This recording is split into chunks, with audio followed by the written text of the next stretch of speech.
De Formule 1, cinquième manche du championnat du monde 1998. 65 tours à couvrir cet après-midi du circuit de Catalogne à 4 km 700, soit à peu près 307 km. Le classement du championnat du monde des pilotes s'affiche en bas de votre écran. Il est très serré entre Häkkinen, Coulthard et Michael Schumacher. Alors les McLaren Mercedes, certes, sont les grandes favorites de ce Grand Prix d'Espagne, mais la course peut se jouer aussi sur la stratégie Jacques Laffite, parce que sur ce circuit de Catalogne, eh bien on sait que les pneumatiques vont souffrir cet après-midi. Il fait très chaud, très lourd, quelques nuages d'altitude et le vent contraire dans la ligne droite. Oui, bien sûr, Pierre, et un circuit évidemment avec un revêtement très abrasif, très rapide, très difficile, fait de grandes courbes, beaucoup de courbes à droite. On use beaucoup les pneus avant et arrière gauche ici sur ce circuit, et beaucoup de difficultés pour les pilotes, mais beaucoup d'importance aujourd'hui à la stratégie, parce que Michael Schumacher, s'il veut rivaliser avec les McLaren, doit certainement prendre des risques pour pouvoir suivre le train. Alors, est-ce qu'il va le faire un seul ravitaillement, 3 ravitaillements, 2 ravitaillements?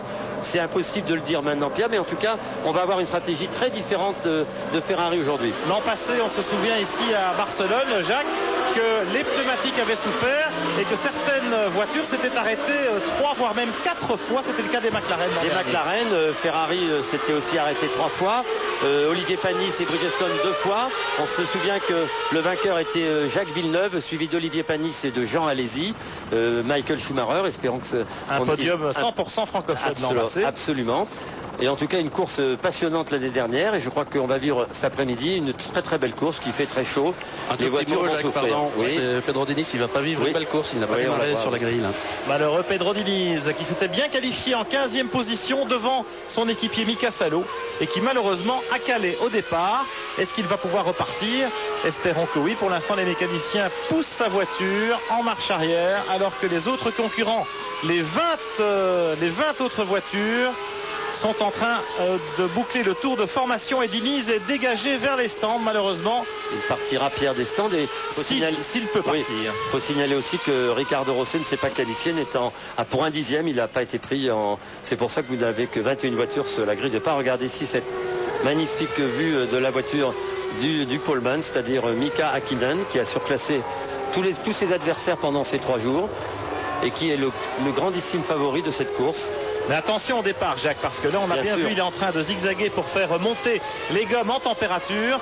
Au départ, c'est là que tout peut se jouer, parce qu'on sait que chez McLaren Mercedes, eh bien, on va peut-être pas s'attaquer outre mesure, mais que le pilote qui vire en tête au premier virage, il a peut-être un petit avantage théorique ou psychologique. Théorique, bien sûr, et psychologique peut-être, mais en tout cas, Häkkinen a été bien clair hier à la conférence de presse d'après les essais. Il a dit qu'il allait attaquer du début à la fin. Voilà Diniz dans les stands, la Rose est immobilisée.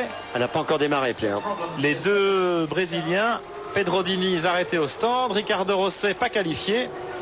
C'est pas terrible pour eux. Heureusement, il y a Rubens Barrichello avec la Stewart Ford qui pointe parmi les 10 premiers en 9e position sur cette grille de départ. Les 2 McLaren Mercedes en première ligne, Schumacher 3e, et puis les 2 Benetton en Bridgestone également, Fisichella devant Wurz, Irvine sur l'autre Ferrari en 3e ligne.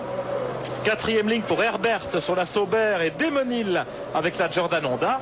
5e ligne Barrichello avec la Stewart, et Jacques Villeneuve sur la Williams, complètement à la dérive. Belle image de la grille de départ, belles images. Pierre, attention, un très fort freinage au bout de cette très longue ligne droite où les voitures atteignent 310 km/h. Virage très important pour le départ. Et les moteurs commencent à monter en régime. Les feux rouges vont s'allumer. Lorsqu'ils s'éteindront, ce sera le moment. Il est parti. Et les 2 McLaren sont bien partis. Irvine aussi à droite qui plonge et qui essaie de déborder les Benetton.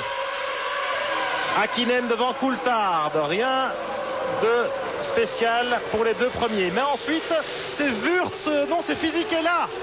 Fisichella et Schumacher au coup d'à coup. Non, c'est Irvine qui est devant. Irvine, Fisichella, Schumacher et Wurz. Häkkinen, Coulthard, Irvine, Fisichella, Schumacher, Wurz, les Ferrari, les Benetton. Barrichello très bien parti en 7e position. Villeneuve 8e, Herbert 9e et Demonil 10e si j'ai bien vu. Trulli a pris un excellent départ aussi, Pierre. Il doit se trouver devant son coéquipier Olivier Panis. Et Jean Alesi, il était 14e, il est 12e. Il est 12e, c'est un peu moins bien que d'habitude, mais enfin, il est là. Déjà des écarts dans ce premier tour et des choix de pneumatiques aussi très importants. Jacques Lafitte, entre les gommes dures, les gommes tendres, on va être rapidement fixé. Oui, en fait, on peut penser que en Goodyear, d'après ce que l'on sait, tout le monde est en pneus durs excepté Johnny Herbert. Alerte chez Williams. Jacques Lafitte, oui, Pierre, alerte chez Williams. Oui, Frentzen. Ah, Frentzen en difficulté. Il était très loin aussi sur la grille de départ. Attention, ça va être délicat parce que Diniz est juste devant le stand Williams. On a démarré son moteur à l'instant. Il faut qu'il démarre, il avance. Ça va, il s'enlève. Frentzen n'aura pas de problème. Alors Diniz qui s'élance avec un tour de retard. Hakkinen, Coulthard, Irvine, Fisichella, Schumacher, Wurz. Les 6 premiers qui passent comme à la parade dans l'ordre. Ensuite Barrichello 7e, Villeneuve, Herbert, Hill, Trulli-Panis, les 2 Prost Peugeot 11e et 12e en embuscade. Et puis effectivement Heinz-Harald Frentzen qui n'est plus là. C'est Magnussen qui pointe en 13e position devant Salo, Takagi, Nakano, Ralf Schumacher qui a raté son départ, Tuero 18e, Jean Alesi est retombé en 19e position. Et Frentzen, il n'est pas là, il est 20e, on l'attend au stand Williams. Voilà, il vient de passer et on lui a fait signe de rentrer au prochain tour. On va voir. Et Jean Alesi a dû faire un tête à queue ou un tout droit parce que... Avec Frentzen peut-être. Oui, il y a peut-être un problème avec Frentzen. En tout cas, Mika Hakkinen, solide leader. Bon, bah Frentzen, il va continuer apparemment. On rentre le matériel chez Williams. Hakkinen tout de suite près de 2 secondes d'écart sur Coulthard. Et puis le peloton de chasse emmené par Eddie Irvine. Devant Fisichella, Schumacher, Wurz, Barrichello un petit peu isolé en 7e position. Et puis le deuxième peloton emmené par Villeneuve et Herbert. Le départ, Pierre. On le revoit au ralenti. Hakkinen bien parti, impeccable. Coulthard aussi. Très bon départ d'Eddie Irvine. C'est Wurz qui a raté le sien. Ouais. Et derrière, regardez, Barrichello qui déboîte pour éviter Herbert devant lui, qui a complètement manqué son envolée. Et puis Alesi qui essaye l'intérieur là. Trulli devant Panis. Mais tout se passe sans encombre dans ce premier c'est l'arrière du peloton. On va voir ce qui est arrivé à Frentzen Alesi. Voilà Frentzen en marche arrière là-bas. Et je pense que Jean Alesi doit être quelque part sur le bas-côté. Et Frentzen, eh bien, on a encore changé d'avis chez Williams. On vient de le faire rentrer. Tout le monde était revenu au fond du garage. On a dû se parler à la radio. Et il est arrêté. Voilà, on change le museau. Voilà, on change le museau et les 4 pneus déjà. Au bout de 2 tours chez Heinz-Harald Frentzen. Pas d'essence en revanche. Bon, Frentzen 13e sur la grille. N'avait pas grand-chose à espérer de ce Grand Prix d'Espagne, qui est sa 2e patrie. Heinz-Harald, il est allemand, mais sa maman est espagnole, figurez-vous. Et bien pour la fête des mères, ici, il ne va pas vraiment s'en sortir comme il aimerait. Enfin, c'est des mères en Espagne, je vous rassure tout de suite. En France, ce sera au mois de juin. Voilà Frentzen, il est reparti. Et il aborde le premier virage, l'enfilade. En 20e position. Retour en tête de la course, ou plutôt en 3e place avec Eddie Irvine sur la Ferrari, pourchassé par la Benetton de Fisichella. Et puis Michael Schumacher et Alexander Wurz. Alors j'ai posé la question à David Richards, le patron de Benetton, juste avant le départ. Jacques, ils sont en pneus durs, Bridgestone, les Benetton. Chez Ferrari, on sait que c'est le cas également. Alors combien d'arrêts d'après vous pour les Benetton et les Ferrari? Déjà, je pense, bon, on pourrait penser à 2 arrêts parce qu'il fait très chaud, mais pour rivaliser avec les McLaren, est-ce que les écuries vont pas prendre quelques risques de voir Eddie Irvine en 3e position devant son coéquipier? C'est pas fréquent. Michael Schumacher ne remonte pas. Est-ce qu'on ne pourrait pas penser, je penserais, que Michael Schumacher est parti avec beaucoup d'essence, avec une stratégie à très peu d'arrêts, pour essayer de contrer les arrêts, en tout cas les McLaren Mercedes, parce qu'il devait prendre des risques. En principe, 2 arrêts pour les McLaren, voilà. Mais peut-être une stratégie décalée chez Ferrari, avec un seul arrêt, en tout cas dans le chef de Michael Schumacher. Oui, si Irvine est devant Schumacher, c'est aussi parce qu'Irvine a très bien réussi son départ. Oui, mais Schumacher est généralement plus incisif en début de course. Et regardez, il ne comble pas l'écart avec Fisichella. Vous me direz, lequel Fisichella ne rattrape pas non plus la Ferrari d'Irvine, mais quand même, c'est inhabituel pour un garçon comme Michael Schumacher en début de course. Il est généralement très vite en action et regardez, il se fait un tout petit peu distancer. Sa Ferrari doit être très chargée en carburant. On pourrait penser ça, Pierre, qui expliquerait aussi que ce départ moins performant que d'habitude aussi. Quatrième passage, Hakkinen, Coulthard. Regardez. On revoit. Regardez Schumacher, il est enfermé. Et devant lui, il y a Fisichella et Irvine qui sont de front, coude à coude.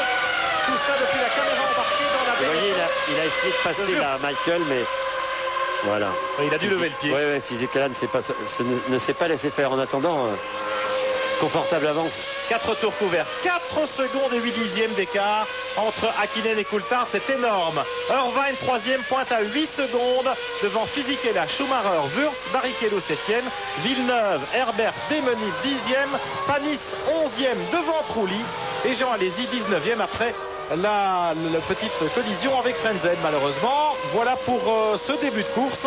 Ici à Barcelone, une première pause dans ce Grand Prix. On revient dans un instant pour suivre ça avec les stratégies justement qui sont incertaines aujourd'hui. Barcelone dans le 7e tour du Grand Prix d'Espagne sur le circuit de Catalunya. Mika Hakkinen en tête, 7 secondes devance David Coulthard, 1 seconde au tour, l'écart est énorme entre les deux McLaren Mercedes. Irvine troisième sur la Ferrari à 12 secondes et puis Fisichella, Schumacher, Wurz, vous les voyez défiler dans la ligne droite. Jacques Lafitte, l'écart entre Hakkinen et Coulthard, comment peut-il s'expliquer? Je crois que Hakkinen a été régulièrement pas loin d'une seconde au tour plus vite que son coéquipier pendant toutes les séances d'essai. 7 dixièmes à chaque fois. Voilà, 7-8 dixièmes, 7 dixièmes en tout cas là. Et en course, Mika Hakkinen a décidé, il l'a dit, qu'il attaquerait du début à la fin.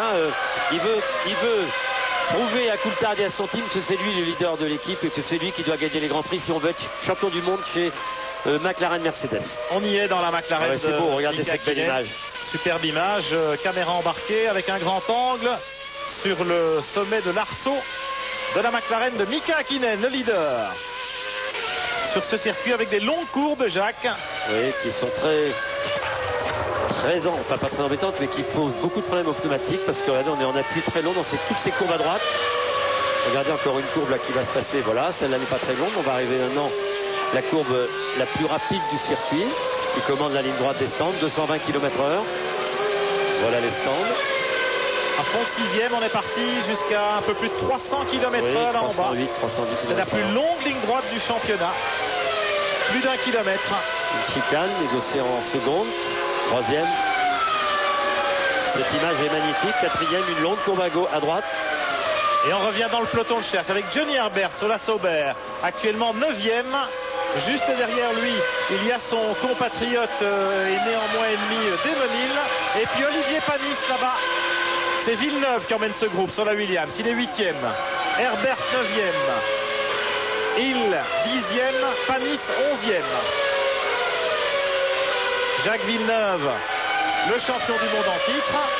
La Williams Mecachrome qui concède près de 2 secondes au tour en course au McLaren. C'est énorme. Ouais. Avantage certain ici pour ce circuit, sur ce circuit aérodynamique et avec des bons freinages. Bon, pas de problème pour les freins, c'est pas un circuit de freinage très intempestif comme le prochain à Monaco, mais les freins sont quand même soumis à rude épreuve, beaucoup de refroidissement dans la ligne droite, il y a un long freinage au bout de cette longue ligne droite et puis une supériorité évidente des McLaren grâce certainement à leur aérodynamique et à leur moteur Ilmor qui est un très très bon moteur. Mais regardez... Ilmor qui est le préparateur des moteurs Mercedes V10. Bien sûr, et puis Pierre, on pourra notifier aux gens qui nous regardent que vous avez vu que les ailerons supplémentaires qu'on appelait pingouins sur les Prost ont disparu. La Fédération internationale a décidé d'interdire ces artifices aérodynamiques pour raison de sécurité. Et là nous avons devant ce peloton de chasse la Stewart Ford de Rubens Barrichello, le petit Brésilien. Les Stewart Ford qui n'étaient pas vraiment à la fête depuis le début de la saison et qui ici, grâce à une évolution du moteur V10 Ford Cosworth et au pneu Bridgestone, eh bien Barrichello revient aux avant-postes et tout le monde s'en réjouit. Oui, on a fait beaucoup de travail chez Ford, il y avait un problème avec les moteurs. Visiblement la version dont dispose aujourd'hui l'écurie qui, je vous le rappelle, n'est disponible que pour Barrichello. Son coéquipier Magnussen ne dispose pas de ce moteur. On a aussi modifié les suspensions sur la voiture de Barrichello et aussi sur celle de Magnussen pour la course. Il ne l'avait pas aux essais. Et tout ceci fait que la voiture est légèrement plus compétitive. On sait aussi que les pneus Bridgestone ont, en tout cas aux essais, un peu supplanté les pneus Goodyear pour les hiérarchies des essais. Et avec tout ça, Barrichello se retrouve dans une confortable position. Il est en 7e position. On n'avait pas vu ça depuis longtemps. Herbert qui se rapproche de Villeneuve. On sait que le pilote anglais de l'écurie Sauber est chaussé de pneus tendres Goodyear, c'est l'un des seuls. Et qu'il va donc tenter le tout pour le tout en début de course parce qu'il va peut-être devoir s'arrêter une fois de plus que ses adversaires directs. Oui, en tout cas, bonne nouvelle pour les gens qui ont mis des pneus tendres, dont Herbert et peut-être d'autres équipes, on ne le sait pas parce que la température de la piste, il y a de l'ombre, il y a des nuages et la température est tombée presque de 5 degrés, Pierre, ce qui est très bon évidemment pour les gens qui ont des pneus tendres. Là, on a 21 degrés de température ambiante et seulement 28 degrés sur la piste. C'était 32 tout à l'heure, oui, avant 32, le départ. 33. Puisqu'on a vu Johnny Herbert, je vous confirme que son équipier Jean Alesi, c'est bien dans l'accrochage avec Frentzen qu'il a perdu du temps et Ralf Schumacher est également dans les parages. Voilà, alors je peux vous dire que Ralf Schumacher est 16e, Jean Alesi 18e et Frentzen 20e. Frentzen est le seul qui s'est arrêté au stand après cette petite collision. Les positions après 10 tours de course. Hakkinen, Coulthard, 9 secondes et demie d'écart. Irvine 3e à 15 secondes. Et puis Fisichella, Schumacher, Wurth. Tout ce bon monde à peu près roue dans roue. On revoit au ralenti une attaque de Alesi sur Nakano, le japonais de l'écurie Minardi. Et Nakano a fait mine de fermer la porte et Alesi est allé de l'autre côté freiner plus tard, Jacques. Oui, il est revenu à l'intérieur. Regardez, Nakano essaye encore. Bon, il n'a pas vu que c'était Alesi à côté de lui, quoi. Voilà, c'est Alesi maintenant. En tout cas, 17e. En tout cas, il se dégage plusieurs pelotons. Hakkinen est tout seul en tête. Après, suivi par Coulthard, un peu isolé. Puis derrière, Irvine, Fisichella, Schumacher, Wurz qui bagarre pour la 3e place. Bagarre encore pour la 6e place. 5e place, 7e place, Barrichello, Villeneuve, Herbert, Hill, Panis sont roue dans roue. Alors quelques pelotons très intéressants. On va attendre avec impatience les arrêts au stand. Michael Schumacher, lui, n'est pas largué, il est là et il suit le train d'Irvine. Il est à 3 secondes. Bon, c'est pas très loin. Et Jean Todt, dans les stands, est en train de se dire est-ce qu'on a fait le bon choix? Un seul arrêt peut-être chez Ferrari. Ce serait éventuellement la surprise du chef cet après-midi. Et tout de suite, je vous propose de jouer avec nous pour la première fois au concours Top Position. Il faut nous donner les 3 premiers à cet instant de la course. Allez, c'est parti.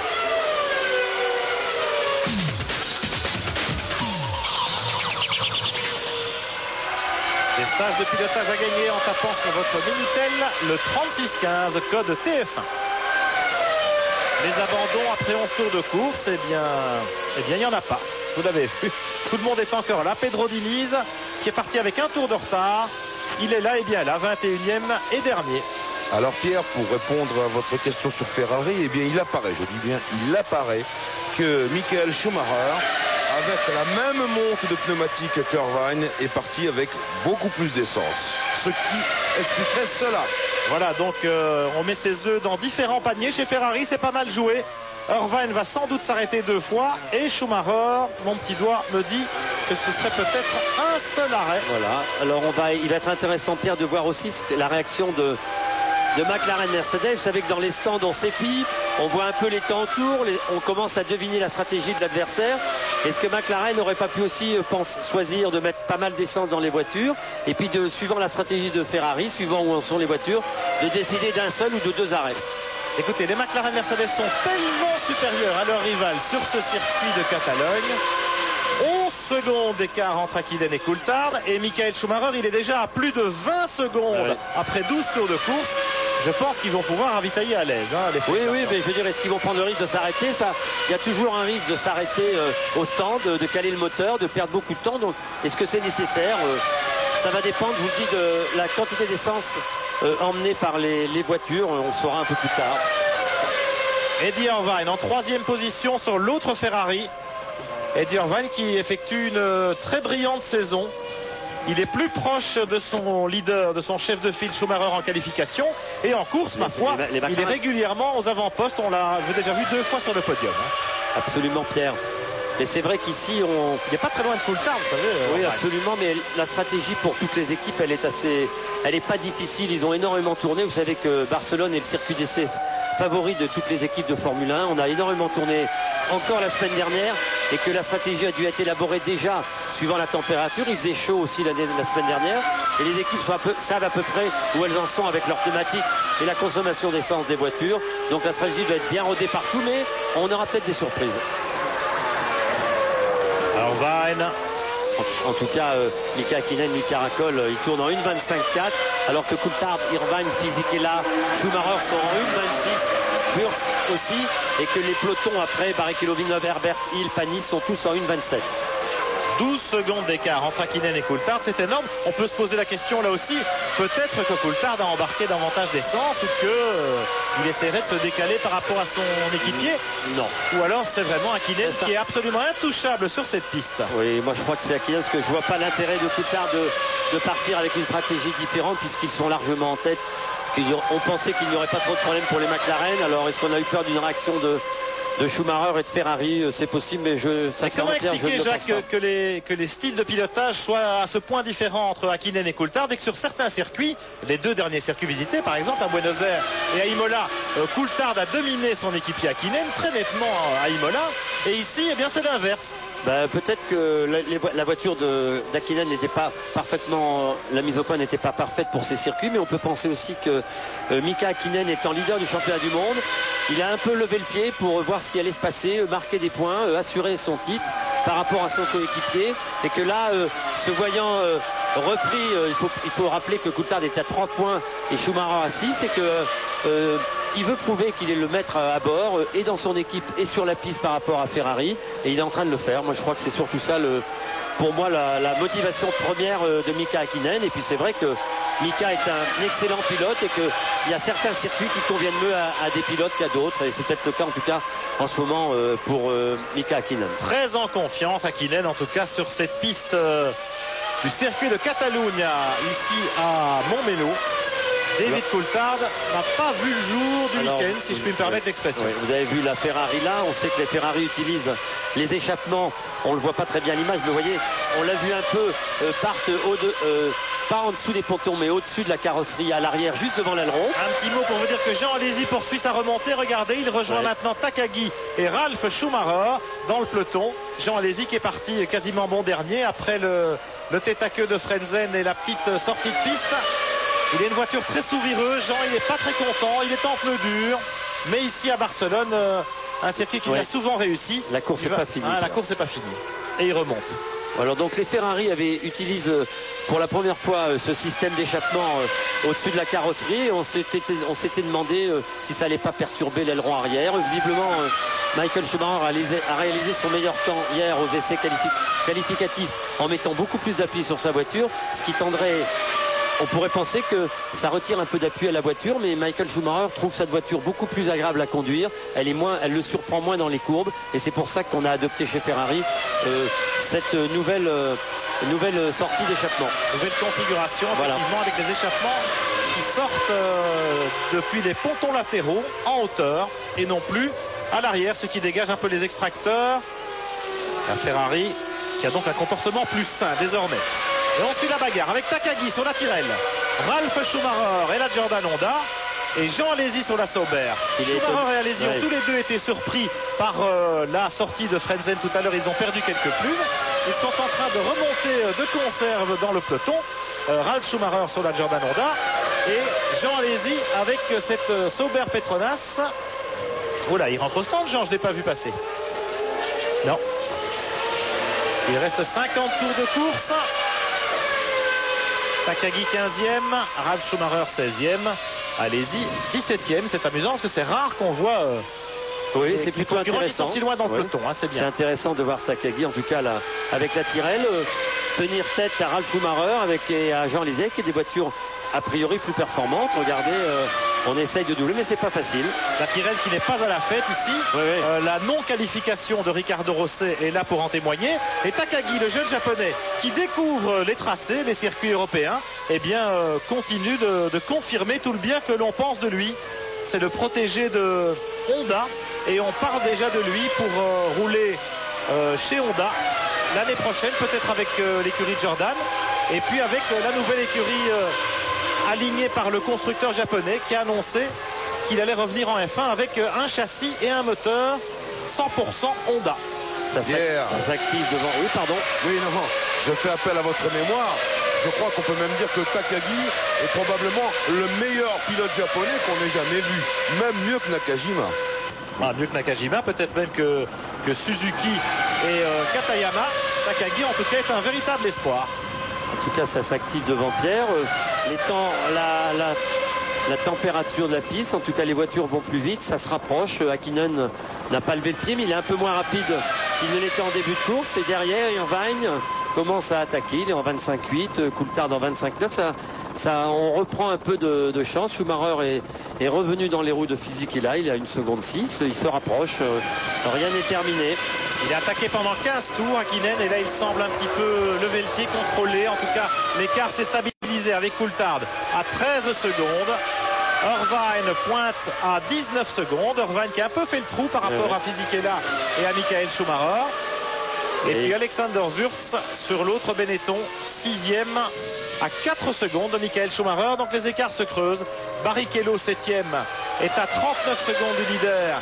40 même, et à 12 secondes du peloton qui le précède, mais il n'a plus que 2 secondes et demie d'avance sur Jacques Villeneuve, 8e. Le voilà, Jacques, qui emmène le peloton de chasse avec Herbert, Hill, Panis, roue en roue. Hill et Panis qui ont perdu un peu de temps sur Herbert et Villeneuve. Alors, on a vu là, furtivement à l'image, Olivier, qui n'est pas aussi près que ça de Damon Hill. Il n'est pas en mesure de l'attaquer pour le moment. 1 seconde et demie d'écart. On a un peu l'impression, Jacques, que dans les premières parties de course, c'est peut-être Jacques Villeneuve qui a allumé un peu au freinage, dans les premières parties de course, on a un peu l'impression que les pilotes restent sur leur position et qu'ils attendent les ravitaillements pour rentrer dans le vif du sujet. Oui, pour savoir où on en est, on est un peu inquiet. Les ravitaillements, on en parle, et bien les voici, les voilà. Et c'est chez Prost qu'on se prépare. Oui, parce que quand on regarde notre roulier passé, il avait l'air d'être un petit peu plus lent qu'au tour précédent. Vous parlez d'une petite fumée. On va surveiller la bagarre Herbert-Villeneuve. Voilà. Il y a un drôle de bruit d'échappement lorsque les deux hommes passent devant nous. Ils ne se quittent pas tout à l'heure. Alors on ne peut pas les dissocier, mais il y a vraiment un drôle de bruit d'échappement. Et Villeneuve, il allume les pneus plus souvent qu'à son tour. Vous savez, Pierre, on arrive au 18e tour.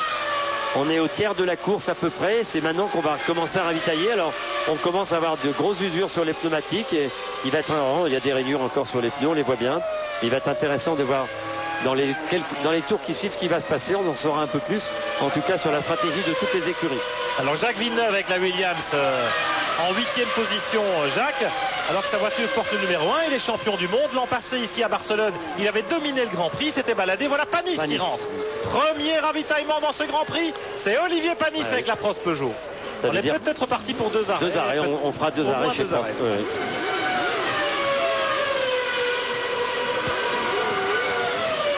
Et on remet pas mal d'essence, 8 secondes et demie. On refera un arrêt. Voilà, 2 arrêts en perspective.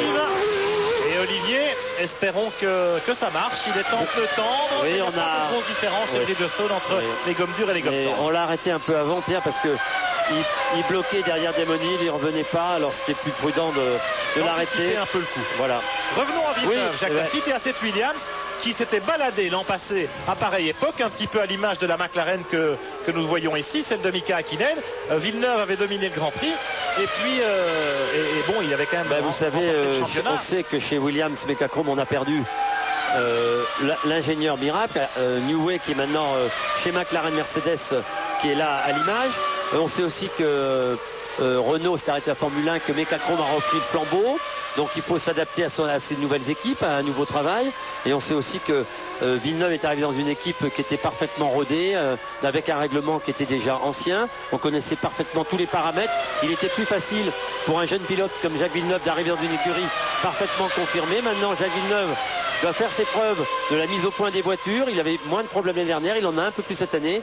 On est en train de rectifier le tir, de modifier beaucoup de choses. Et puis Villeneuve, évidemment, quand il aura une bonne voiture, ça marchera beaucoup mieux. Ils n'ont quand même pas beaucoup d'excuses, Jacques, chez Williams, parce qu'ils ont été les premiers à se mettre en configuration 98 très tôt l'année dernière pour faire des essais. Voilà Magnussen avec la Stewart. Donc chez Bridgestone, on s'arrête assez tôt. Et puis Williams, ils ont quand même le moteur Mecachrome. Certes, Renault vélo n'est plus là et le développement n'est peut-être plus aussi rapide. Enfin, regardez les Benetton. Regardez les Benetton avec le même moteur que les Williams, mais elles sont loin devant. Oui, et puis peut-être aussi, vous savez que les Williams Mecachrome sont les rares voitures à avoir gardé une boîte transversale, de ne pas avoir adopté la boîte longitudinale, et on a un aérodynamique un peu différent. Et oui, le train arrière d'un Williams, c'est là que le bas blesse. Voilà. Ralf Schumacher qui vient de s'arrêter également, il était bloqué derrière Takagi, et là aussi on décide de s'arrêter alors qu'on est en pneu dur chez Jordan. C'est bon à savoir, il repart avec près d'un tour de retard, Ralf Schumacher, parce qu'il était très loin évidemment, ayant été impliqué dans la sortie. En tout cas, Frenzel, allez-y, en début de course. En tout cas, chez Williams, on est en train de rectifier le tir. On travaille beaucoup, comme dans toutes les écuries. On est en train de préparer un nouveau train arrière. On a essayé il y a quelque temps le train arrière 97 qui donnait... Les voitures avaient l'air beaucoup plus stables. Les pilotes étaient très contents. Donc on est en train d'adapter ces modifications sur la voiture. Je pense que on verra ça à Monaco. Hakkinen dans le trafic, il est en train de remonter les concurrents attardés, les Minardi notamment. Il perd un petit peu de temps, il a 12 secondes d'avance maintenant sur Coulthard qui a la voie libre devant lui. Alors en fonction des arrêts, ça peut jouer un rôle évidemment parce que Hakkinen fait un temps précieux. Oui, 12 secondes, c'est pas assez quand on veut s'arrêter. Il faut un minimum de 20-22 secondes, je crois ici, les arrêts. Voilà, sur le dernier tour, il y a une seconde. Oui, mais c'est ce qui explique que Hakkinen était en train de dépasser des attardés, en l'occurrence Minardi. En tout cas, à l'arrière, Pierre, les écarts se stabilisent. 21 tours couverts. Schumacher était à 22 secondes il y a 10 tours, il est qu'à 24 secondes. On commence à adapter sa conduite aux pneumatiques et à la piste. Nous approchons du tiers de la distance. Hakkinen, Coulthard, 11 secondes d'écart. Et puis le peloton de chasse, Irvine, Fisichella, Schumacher à peu près 20 secondes. Tout cela va se jouer dans les stands avec les ravitaillements. Pour ne rien en manquer, je vous propose de tourner une page de pub tout de suite. Et on revient dans les stands, certainement, à Barcelone dans un instant. Tout de suite. Retour à Barcelone et ça se bouscule dans les stands pendant ce Grand Prix d'Espagne. Là, c'est Alexander Wurz qui reprend la piste après son ravitaillement. Alexander Wurz qui occupait la 6e place avant de s'arrêter. Et les 5 hommes de tête, Hakkinen, Coulthard, Irvine, Fisichella et Michael Schumacher, n'ont pas encore ravitaillé, contrairement à certains de leurs poursuivants. Regardez, David Coulthard ici qui est à son tour dans le trafic. Il vient de passer Magnussen, si je ne me trompe. David Coulthard qui pointe à 12 secondes de son équipier Mika Hakkinen. Vous voyez que les écarts sont stabilisés entre les deux McLaren Mercedes depuis quelques tours. Hakkinen avait vraiment fait le forcing en début de course. Et maintenant, il sait qu'il a une bonne marge, Jacques, pour envisager les ravitaillements avec une certaine sérénité.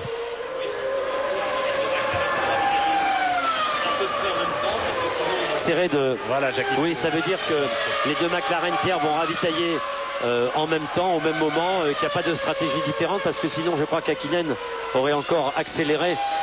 Regarde, il est en train d'accélérer d'ailleurs. Alors, Pierre, oui, Jean-Louis. Pierre, vite, on se prépare chez Ferrari et c'est pour Eddie Irvine. Et chez Benetton pour Fisichella. Et je vous propose de faire un tour avec Coulthard. Allez, on écoute le moteur Mercedes.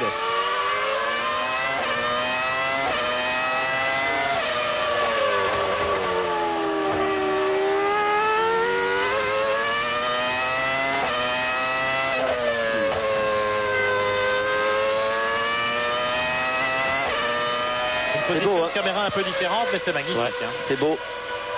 Ça donne envie. Hein. C'est mélodieux. Ça me donne envie. Hein. Encore 2 semaines de patience, Jacques, et vous allez retrouver votre Porsche à Monaco pour la Coupe Porsche. Absolument. David Coulthard, Mika Hakkinen, 12 secondes d'écart entre les deux leaders. Non, mais Mika Hakkinen, ça l'énerve. Alors, il vient de repartir. 25e tour, il vient de faire le record du tour, une 24-2. Voilà. Expliqué à David Coulthard. Arrêt de Jean, allez-y. Oui.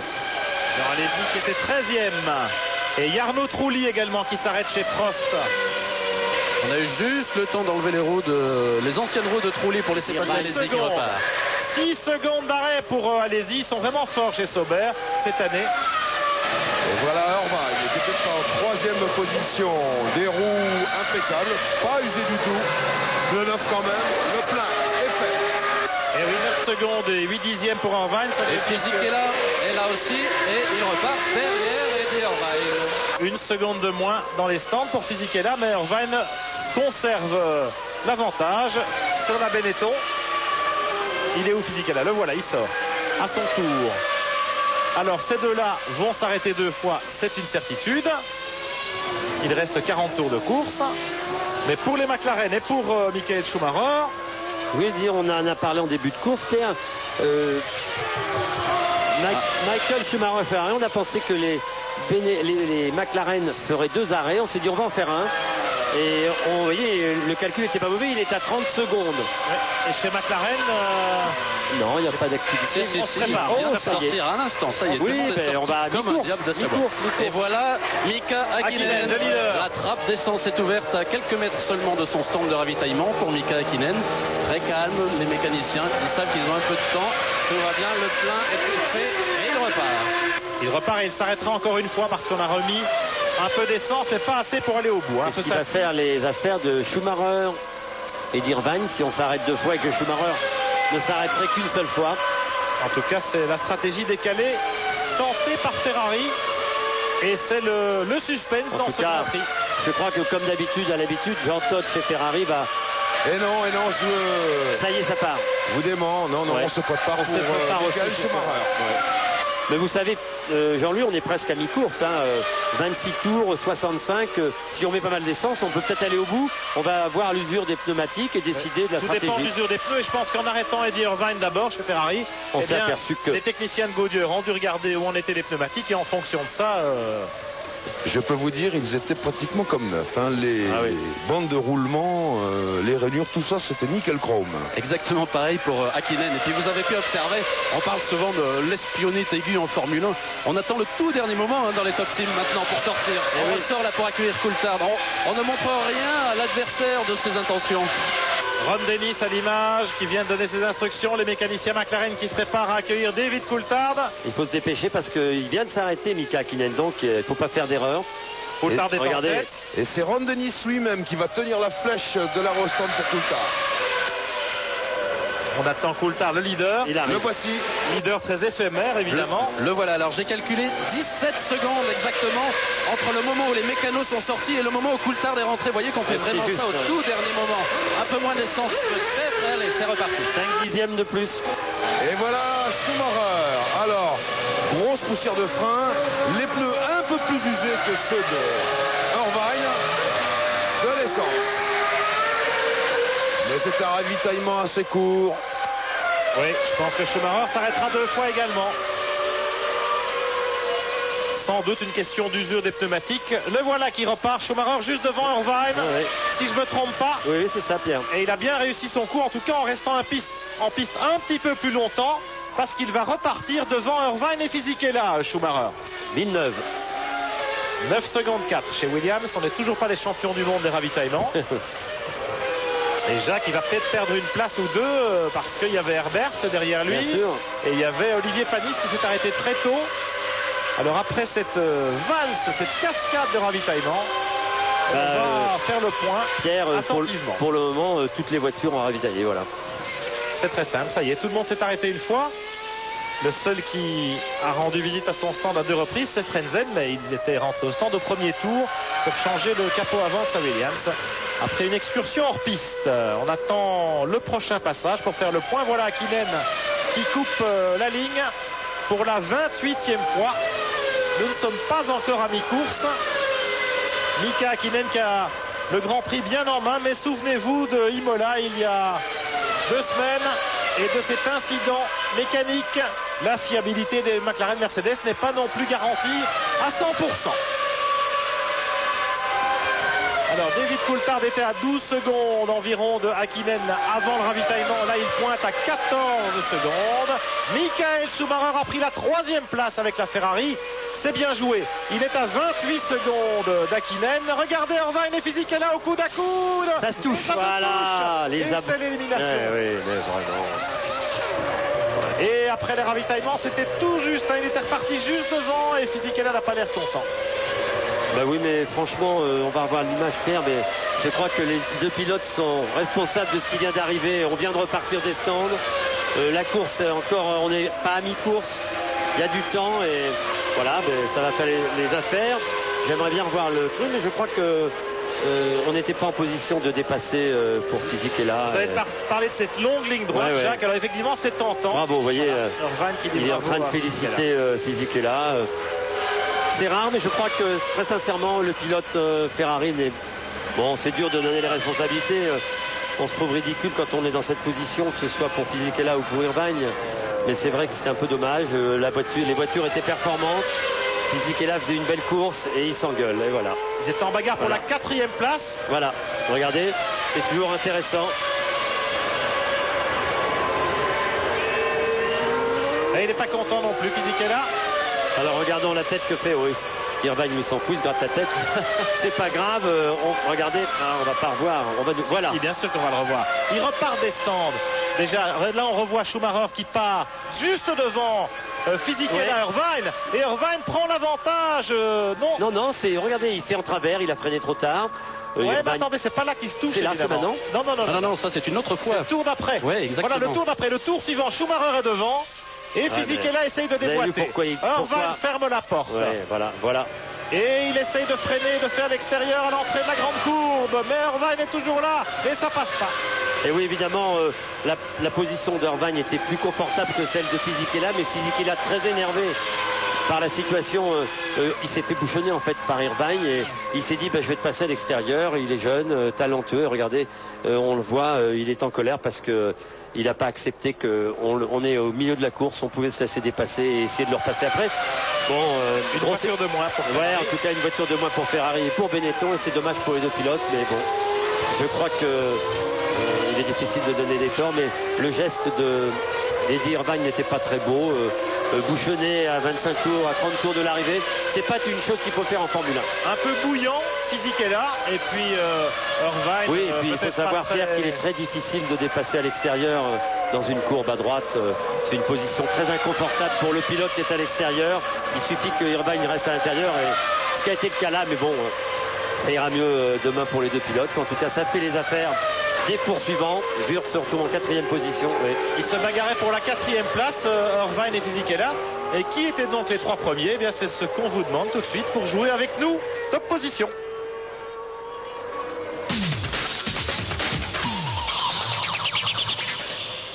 « 36-15 code TF1 pour gagner des stages de pilotage. On est dépité chez Ferrari. Le triplé, le tiercé de tête. Et le doublé, c'est pas difficile, mais bon. 15 secondes maintenant entre Hakkinen et Coulthard, c'est beaucoup. Et évidemment, le double abandon de Fisichella et Irvine fait les affaires de Wurz, qui est maintenant 4e. Barrichello 5e dans les points avec la Stewart Ford. On le souhaite vraiment de tenir le coup jusqu'au bout. Jacques Villeneuve maintenant 6e sur la Williams, après d'une minute du leader, certes, mais quand même. Johnny Herbert pointe en 7e position, Desmenil 8e, Olivier Panis 9e, Trulli 10e, allez-y, 11e. Oui, allez-y, ça remonte. Et oui, on n'est pas encore à mi-course. Attention, on va doubler pour Frentzen en bagarre avec la Minardi la Tyrrell de Takagi. La Tyrrell de Takagi, pardon Pierre. Il a du mal à la doubler parce qu'elle marche pas mal cette Tyrrell. Ah oui, c'est fou. Et la Williams, elle est pas trop bien et donc, eh bien oui. Ouais, enfin, c'est Jacques Villeneuve qui nous disait aux essais, je me rends compte que ma voiture est quand même moins performante que l'an passé parce que j'ai beaucoup plus de mal que l'an dernier à passer les Minardi et les Tyrrell. Oui, c'est un bon aveu. Entre-temps, elles ont gagné 2 cylindres aussi, les Minardi et les Tyrrell, en passant du V8 Ford au moteur V10 Zetec R de Cosworth. Michael Schumacher pointe derrière ces deux pilotes. On le voit là. Il va perdre un peu de temps, mais il est 3e, Michael Schumacher. Oui, mais Wurz n'est pas loin, 9 secondes derrière. Barrichello, très belle position pour le pilote brésilien au volant de la Stewart Ford. Et 5e, oui, ensuite, on va voir dans les stands Jean-Louis Moncet. Vous êtes avec Christian Blum, l'ingénieur motoriste de Fisichella. Oui, Christian Blum qui évidemment, vous le voyez, est extrêmement déçu. Extrêmement déçu, une fois de plus, on peut remarquer la bêtise d'Irvine sur la piste. Je crois que c'est quelque chose de notable qui se passe depuis des années, que j'ai connu l'année dernière déjà avec un autre pilote. Et je crois que ça se reproduit cette année. Il serait temps, je crois, de prendre des sanctions contre lui. Il était largement dépassé. Je crois qu'il avait fait une erreur, il était largement plus lent. Donc Giancarlo était passé, il l'a volontairement sorti. Physichella, ça marchait bien pour lui, la télémesure. Très bien, c'était under control, il n'y avait aucune raison de s'inquiéter et on gérait notre course. Bien, et bien voilà, c'est net et sans embâche. À tout à l'heure. Entre-temps, Schumacher a passé Frentzen. Frentzen est à un tour, évidemment. Alors Jacques, il y a toujours à boire et à manger évidemment. Hein. Fisichella, Irvine, bon Christian Blum forcément. Très déçu. Il est très déçu. Et c'est vrai que vous savez, moi j'ai jamais aimé, quand je faisais la course automobile, quand un pilote vous rejoint, vous avez fait une petite erreur à la course d'avant, il faut accepter la loi, c'est-à-dire se faire dépasser quand même. Mais bouchonner 30 tours avant l'arrivée, c'est-à-dire bouchonner, vous avez vu la voiture se déporter sur la route pour empêcher Fisichella, qui était plus rapide aspiré par la voiture, qu'aller dépasser à l'intérieur, faire un vrai dépassement comme ça doit se faire en course automobile. Il a été freiné par Fisichella et regardez, voilà, là c'est un vrai dépassement. C'est Frentzen qui s'écarte. Hein. Il sait qu'il a un tour de retard sur Schumacher et il s'écarte sportivement. Voilà. Et là, certainement, Irvine avait dû faire une erreur dans la courbe précédant la ligne droite. Fisichella est arrivé beaucoup plus vite. Irvine intelligemment s'est mis complètement à droite.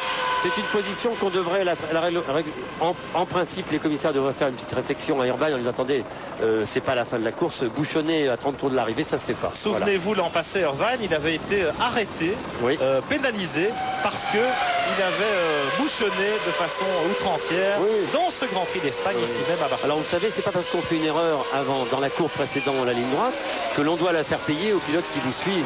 Les erreurs, faut les payer soi-même. Alors, bagarre dans les points pour la 5e place entre Barrichello sur la Stewart blanche et Jacques Villeneuve et la Williams rouge. Pas très loin derrière eux, Johnny Herbert avec la Sauber bleu marine. 3 pilotes, Barrichello, Villeneuve et Herbert, qui peuvent espérer marquer des points au championnat ce soir. Oui, et puis Damon Hill à 5 secondes d'Herbert, panisse toujours dans les roues de Damon Hill. Rien n'est fini pour ces pilotes, la course est longue, on est à mi-course, c'est pas fini. Et chez Stewart, eh bien, on doit respirer parce que la pression est très forte. Ford, qui finance en grande partie l'écurie écossaise, eh bien, commençait à trouver l'absence de résultats un peu gênante. Il est question qu'une autre équipe la saison prochaine dispose des moteurs Ford officiels, en l'occurrence Benetton. On sait qu'il y a des négociations actuellement entre les responsables de Benetton et Ford Cosworth. Là, c'est la Ferrari d'Irvine et la Benetton Fisichella qui sont dégagées. Et donc chez Stewart, la pression était grande. Il y a aussi une pression qui s'exerce sur Jan Magnussen, l'équipier de Barrichello. Il a bien failli ne pas courir ici à Barcelone. Il aurait pu être remplacé par le Hollandais Jos Verstappen, qui était chez Tyrrell l'an dernier. Mais le manager de Verstappen a eu des prétentions complètement hors sujet. Hein. Il a des prétentions non seulement financières, mais également des garanties de contrat à long terme que Stewart et Ford n'étaient pas en mesure de lui proposer.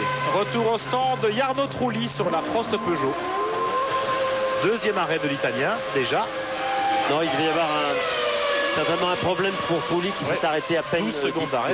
12 secondes d'arrêt. Il y avait un problème, peut-être un train de pneus qui ne convenait pas au pilote italien, certainement un petit problème sur la voiture ou en tout cas certainement avec les pneus. Ça va faire les affaires de Jean Alesi qui va rentrer dans les 10 premiers. Je rappelle qu'il était 19e au premier tour, Jeannot. Oui, il remonte. Je ne sais pas ce qui lui arrivait toujours à Jeannot. Hein.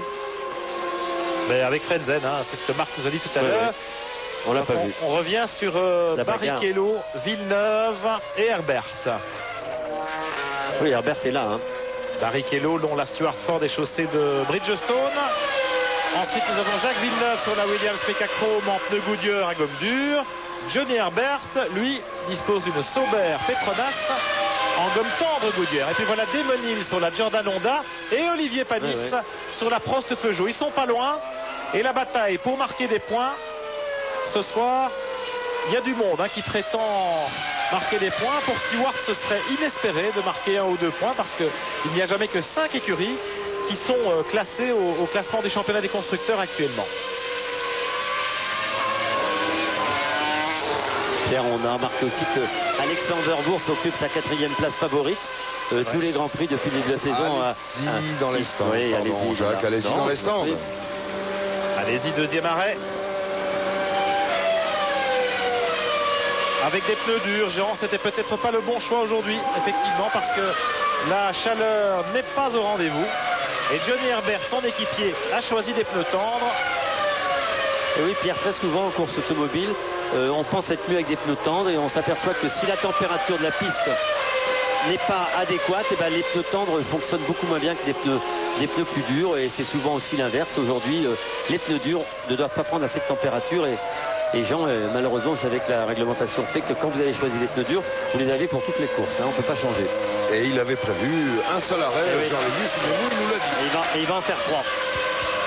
Alors, Barrichello, Villeneuve, Herbert, le groupe de chasse, 35 tours couverts, la mi-course est dépassée. Hakkinen, Coulthard, c'est le calme plat, 14 secondes et demie entre les deux McLaren. Michael Schumacher, 3e, est à 32 secondes. Wurz, 4e, à 44 secondes. Barrichello, 5e, à plus d'1 minute. Mais il est talonné par Villeneuve. Pierre Van Vliet, voici Eddie Irvine, on va écouter son opinion. Ça risque d'être intéressant. En irlandais dans le texte. Eddie, can you tell us what happened? Qu'est-ce qui est arrivé? Après le ravitaillement, on a mis beaucoup d'essence. La voiture était bien. Petite erreur.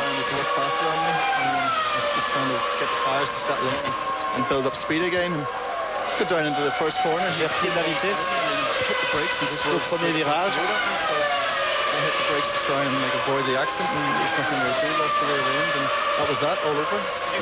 Bon, Marc, je vais vous demander de traduire vous-même parce qu'ici en cabine, on n'entendait absolument pas ce que vous déclarez, Eddie Irvine. On n'entend pas parce que c'est une bagarre et qu'il y a beaucoup de monde. On va remettre notre micro pour qu'il vous le redise de lui-même, Eddie Irvine, ce qui s'est passé. En fait, il expliquait donc le problème avec Fisichella. Je crois qu'il reconnaît son erreur quand même. Hein.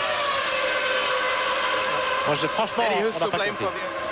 No, as far as I could see, Shell just get alongside me and hit the brakes and swerved right, and I hit the brakes to try and avoid, colliding with him, and two of us touched. We'll see it on the video. Bon, il a tenté, semble-t-il, de freiner pour éviter la Benetton quand il a constaté qu'elle faisait l'extérieur. Mais franchement, on n'entend rien, Marc. Et puis en plus, ça résonne ici. Voilà, Eddie Irvine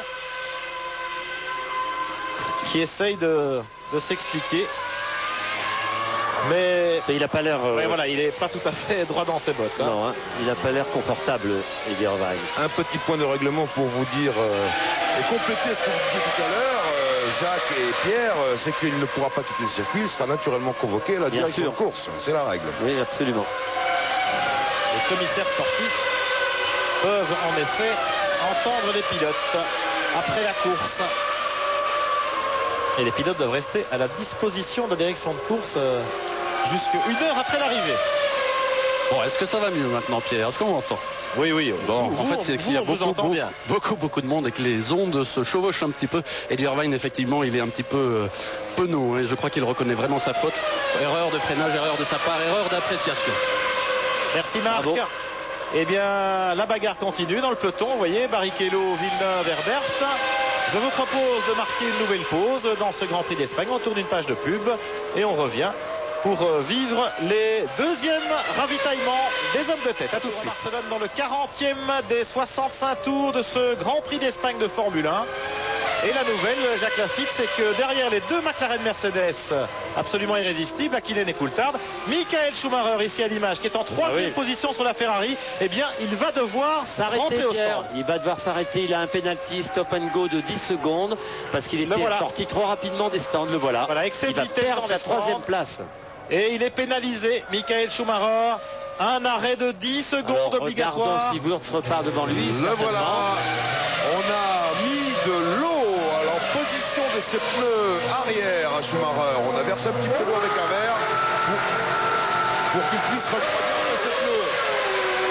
Oui, Pierre, Wurz repart devant. Et mauvaise nouvelle, il n'y a pas seulement Wurz qui repasse devant Schumacher. Je pense qu'il y a aussi Barrichello, Villeneuve.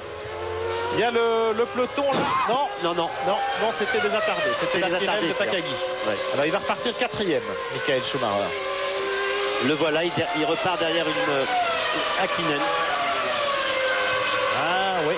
Enfin, on verra ça au passage suivant. Hakkinen qui évidemment va lui prendre un tour. Le voilà, Mika. Confortable leader de ce Grand Prix d'Espagne. 13 secondes d'avance sur son équipier David Coulthard avec l'autre McLaren Mercedes. 41e passage. Alexander Wurz est bien 3e sur la Benetton Mecachrome à 52 secondes. Michael Schumacher pointe maintenant à la 4e place. Devant Barrichello, Villeneuve, Herbert, Hill et Panis. 5 voitures qui sont en bagarre pour les points de la 5e et de la 6e place à l'arrivée de ce Grand Prix. La course est loin d'être jouée pour les places d'honneur, même si en tête, on peut dire que Mika Häkkinen maintenant a adopté non pas un train de sénateur, parce qu'il vient de tourner en 1.24.5, Jacques, mais il domine son sujet avec une rare aisance. Oui, oui, les voitures sont formidables, Mika est très à l'aise, Coulthard a beaucoup de mal à suivre la cadence. Il a foncé à suivre la cadence. Il assure la 2e place. Voilà Frentzen dans les stands pour un ravitaillement planifié. Le voilà. El Saral, c'est son 3e arrêt. Le premier, c'était après sa sortie de route du premier tour. Et là maintenant, eh bien, c'est son 2e véritable ravitaillement. Frentzen qui est très loin au classement après son accident du départ, du premier tour. Ça ravitaille du côté de chez Minardi aussi. C'est Nakano. On ressort des stands avec Frentzen pour aborder ce virage dans lequel Irvine et Fisichella se sont accrochés tout à l'heure. Alors il va y avoir une bagarre assez intéressante parce que Michael Schumacher, lui, se retrouve maintenant en 4e position à 4 secondes de Wurz. Donc on va sur ça avec grand intérêt parce qu'il est important pour Michael Schumacher de prendre ses points à la 3e place. Et je peux vous dire que Wurz va aussi se battre pour garder cette 3e place. Donc il y a une très belle bagarre entre ces deux hommes. Alors différence de comportement entre la Williams en caméra embarquée et la McLaren tout à l'heure, Jacques, c'est assez flagrant. C'est différent, vous voyez quand on a la position des mains sur le volant des pilotes, on voit qu'une voiture est quand même beaucoup moins confortable que l'autre. Il y a du survirage sur la Williams, il n'y en a pas du tout sur la McLaren et on voit vraiment que on va pas dire que c'est facile d'aller vite avec une McLaren parce que je ne crois pas que ce soit facile de tourner dans cette cadence-là, mais c'est vrai que vraisemblablement les voitures sont plus confortables. Alors un petit point du classement après 42 tours, nous sommes un peu plus de 20 tours de l'arrivée, 23 tours. Häkkinen Coulthard, 14 secondes d'écart. 3e Wurz à 56 secondes. 4e Michael Schumacher à 1 minute. Il peut encore revenir se battre avec Wurz pour le podium. 5e Barrichello à 1 minute 16.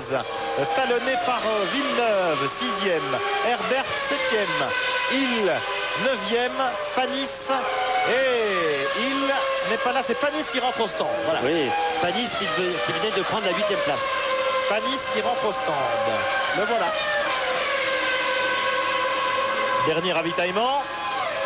Un peu plus de 8 secondes d'arrêt pour la Prost Peugeot, qui n'a pas dit son dernier mot dans ce Grand Prix. Et puis Ralf Schumacher est 10e, Magnussen 11e, Trulli 12e, Jean Alesi 13e, Frentzen 14e. Ferme la marche, Takagi et puis les 2 Minardi de Cuero et Nakano. Où sont passés les Arrows? Je vous propose une petite image que nous avons enregistrée tout à l'heure. Les 2 Arrows de Salo et Diniz ont abandonné exactement en même temps. Oui, et puis pour des problèmes, les 2 voitures de moteur, regardez la voiture de Salo. Mika Salo s'arrête, Diniz le dépasse et il s'arrête instantanément dans un nuage de fumée également. Problème de moteur pour les 2 Arrows qui étaient en progrès, en performance, mais qui doivent encore progresser en fiabilité. Ralf Schumacher qui vient de ravitailler à son tour. Les Jordan Honda, Jacques Lafitte, dont on attendait mieux dans ce Grand Prix d'Espagne. Elles sont en feu dur, elles n'étaient pas trop mal qualifiées sur la grille. Ils ont beaucoup de mal à concrétiser en course. Regardez. C'est Damon, je pense. Ouais, Damon Hill, c'est pour ça qu'Olivier était passé en 8e position. Damon Hill est sorti large. Il est sorti très large. Il a de la chance, il va pouvoir revenir. Regardez. Est-ce qu'il revient? Il est toujours en course. Il est revenu et il est 8e parce qu'Olivier s'est arrêté pour ravitailler. Oui, évidemment, il va perdre l'avantage par rapport à Olivier. Alors les Jordan, il devra ravitailler à son tour. Bien sûr, les Jordan Honda, Pierre, qui ont un peu modifié leur châssis aussi. On a adopté depuis 2 courses déjà un empattement un peu plus long parce que vous savez que la McLaren 10 Mercedes plus long, 10 cm c'est beaucoup et pas beaucoup par rapport à la McLaren qui elle est en moyenne 20-25 cm plus longue que toutes les F1 actuelles. La plus courte étant je crois la Prost Peugeot. qui, je crois aussi, on est chez Prost en train de travailler sur l'éventualité de rallonger le version longue de la voiture. Je crois qu'on est en train de travailler aussi. Jacques, l'explication de Fisichella. Oui, on écoute Fisichella. Oui.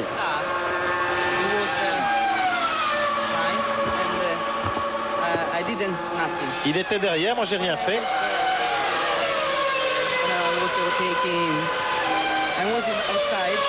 J'étais à l'extérieur, je l'ai dépassé à l'extérieur, j'étais devant lui et il m'a poussé dehors.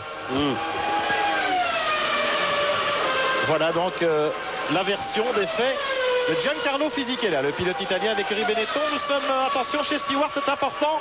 Barrichello qui ravitaille à peu près en même temps qu'Herbert derrière lui. Chez Sauber, ils sont en bagarre avec Villeneuve pour la 5e place. Hakkinen aussi. Et le leader dans les Mika stands. Hakkinen est dans les stands, absolument. Beaucoup de monde. Barrichello 10 secondes, c'est beaucoup. Herbert 8, c'est moins. Hakkinen, ça s'est terminé. C'est long. 10 secondes 8, on prend pas de risque. Et on repart au petit trot parce qu'on ne voudrait pas se faire pénaliser. Ce serait trop bête. Après une telle démonstration. Hakkinen qui repart. Derrière, Olivier Panis, me semble-t-il, qui en profite pour se dédoubler. Oui, bonne opération pour Olivier. Il s'est arrêté avant. Regardez Desmonil. Avant qui ressort. Eh bien, il est loin derrière Olivier. Oui, et puis je crois qu'Olivier va avoir la possibilité aussi de passer Herbert, peut-être. Je regardais les temps, il va se retrouver, oui. Il va venir essayer de se mêler à la bagarre pour la 5e ou la 6e place, pour marquer des points en championnat. Alexander Wurz en 3e position, c'est une belle perf. Mais il doit se méfier quand même du retour de Schumacher. Oui, derrière lui sur la Ferrari. Alexander Wurz doit encore s'arrêter une fois, Coulthard aussi.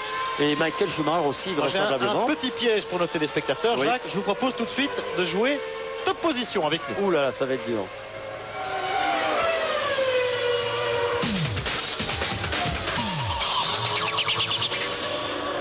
« 36-15 côté fin, les 3 premiers dans l'ordre à ce stade, s'il vous plaît. Villeneuve qui ravitaille à peu près 10 secondes d'arrêt. Et attention, regardez, il y a Barrichello là-bas qui est dans la droite. Coulthard maintenant. Il était en tête, David Coulthard. Pas pour longtemps. Dernier ravitaillement aussi chez McLaren Mercedes. Et il repart après 7 secondes d'arrêt. C'est 3 secondes de mieux que Hakkinen. Oui, mais ça ne fera pas la différence. Non, il y aura toujours une dizaine de secondes d'écart entre les deux flèches d'argent. Mais attention pour la 5e place entre Villeneuve, Barrichello et Herbert. Je pense que Villeneuve va perdre des plumes dans ses ravitaillements un petit peu plus longs chez Williams. Attention, on se prépare chez Benetton Mecachrome pour Wurz, évidemment. Le 3e. Et le voici qui rentre au stand. Attention, doucement sur les freins, dit-on. La trappe est ouverte. Pas mal de poussière, de plaquettes et de disques de carbone. Et de l'essence pour aller jusqu'au bout. 8 secondes d'arrêt pour Alexander Wurz. Pierre et Jacques, maintenant que les ravitaillements sont passés, Giancarlo Fisichella a eu la gentillesse de les laisser passer. Giancarlo, please, just one word now about Encore un mot, Giancarlo, à propos d'Eddie Irvine et de son comportement. I think not good because j'en pense pas du bien. Overtook me in the start. Parce que déjà au départ, il a zigzagué. Il a essayé de me pousser à l'extérieur. Quand je l'ai dépassé, il m'a vraiment viré. Il en sourit légèrement. Il en rit jaune. Ouais, il en sourit jaune. Giancarlo Fisichella, il y a quoi? Regardez ce qui se passe là dans le peloton. Qui c'est qui déboule? C'est une Minardi, c'est Hakkinen, c'est Panis. Attention, 46e tour, Hakkinen dans le trafic. Il est gêné. Oui, il prend pas de risque, Pierre. Il prend pas de risque, il a perdu, il laisse des secondes, mais c'est pas attention, grave. Coulthard n'est pas loin derrière. 6 secondes d'écart entre les deux pilotes. C'était juste avant le ravitaillement. On va voir ça au prochain passage. Oui, il est à 6 secondes. Oui, c'est pas beaucoup. Hein. Non. 6 secondes. Et regardez la fiancée de Mika Hakkinen. Ils vont se marier au mois de juillet, figurez-vous. Elle est jolie, Pierre. Les tourtereaux finlandais. Oh là, monsieur Desmonil. Desmonil ou monsieur Schumacher Junior? C'est Desmond.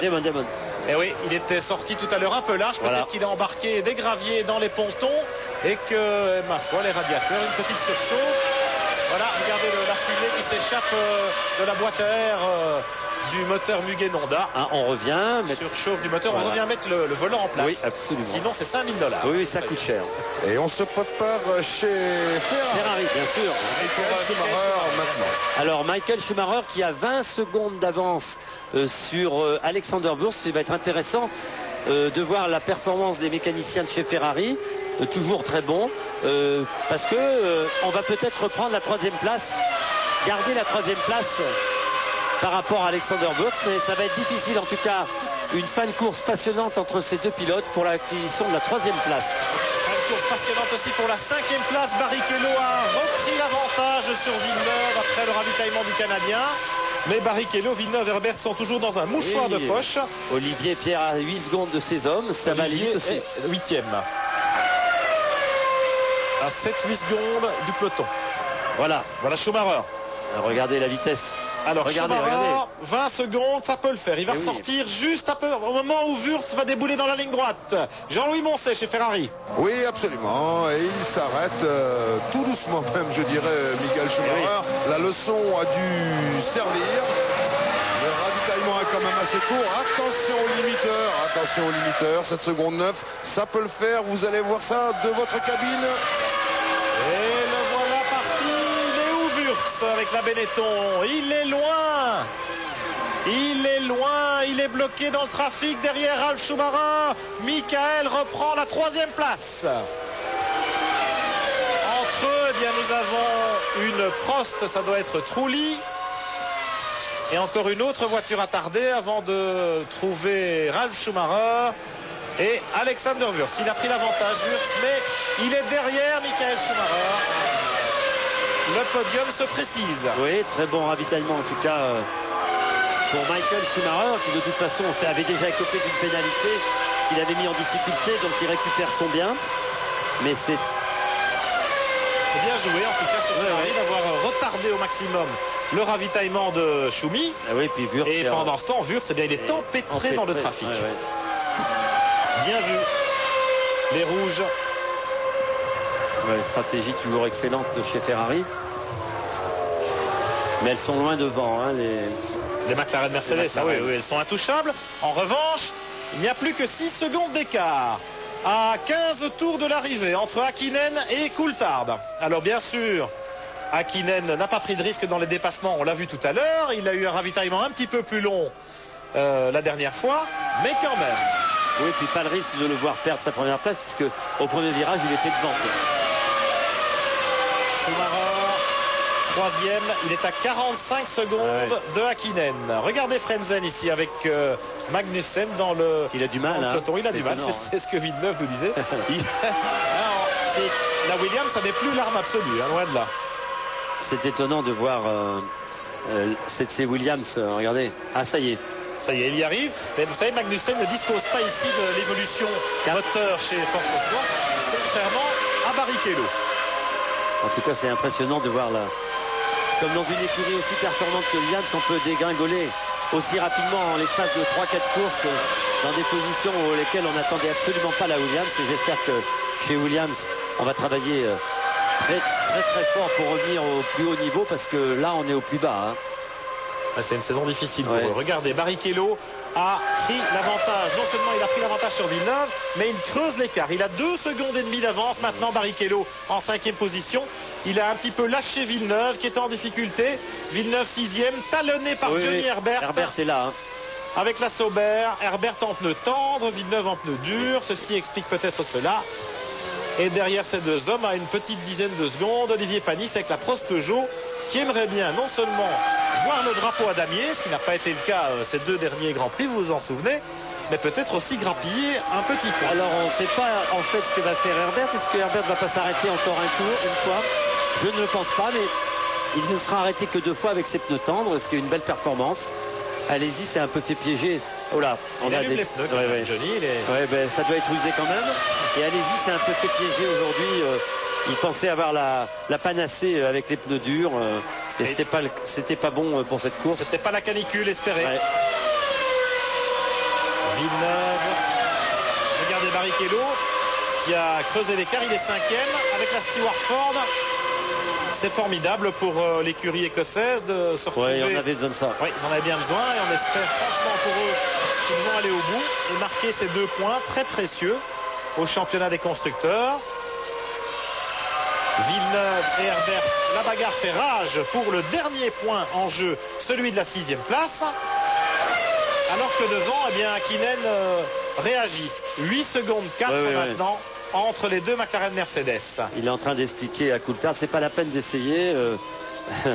Tu pourras pas me rattraper comme ça, alors n'insiste pas, contente-toi de la 2e place, elle est importante pour nous. Schumacher à 46 secondes en 3e position. Il a 6 secondes d'avance sur Wurth, 4e avec la Benetton. Et puis, nous trouvons donc Barrichello, Villeneuve et Herbert que nous avons sous les yeux. Mais entre les McLaren Mercedes, là on retrouve le leader Hakkinen, Jacques Laffite. On peut se demander aussi si on ne discute peut-être pas à la radio. Vous vous souvenez de l'épisode de Melbourne, lorsque David Coulthard avait volontairement laissé passer Hakkinen en fin de course, alors qu'il y avait eu un petit problème, une mésentente entre Hakkinen et son équipe à propos des ravitaillements et que Hakkinen était rentré pour du beurre dans les stands. Mais je crois savoir que Coulthard a obtenu de son écurie la garantie que cette saison, eh bien, on lui rendrait l'appareil et qu'il pourrait éventuellement récupérer ces 4 points perdus. Ça ne sera pas aujourd'hui.